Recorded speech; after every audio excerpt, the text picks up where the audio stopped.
సముద్రంలో చేపల గుంపు కనబడేటప్పుడు మేము రింగుల వల్ల ఏ విధంగా వేస్తాం అనేది, అలాగే చేపలు వల్ల ఉండేటప్పుడు నేట్ల చేపల బోట్లకి ఏ విధంగా లాక్కుంటాం అనేది, అలాగే చేపలు కనబడేటప్పుడు ఒకరు ఘర్షణ పెట్టుకుంటాం, అదే గొడవ అనేది పెట్టుకుంటూ ఉంటాము. ఇదంతా కూడా మన యూట్యూబ్ ఛానల్లో ఫుల్ వీడియో తీసానండి. ఇది అయితే మాత్రం నేను చేపల వేటకు వెళ్ళేటప్పుడు తీసుకున్నాను.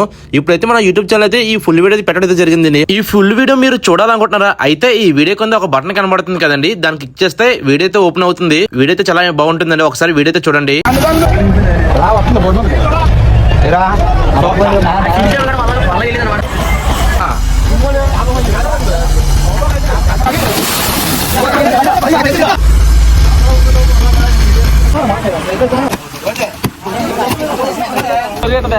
అలా ఉండదు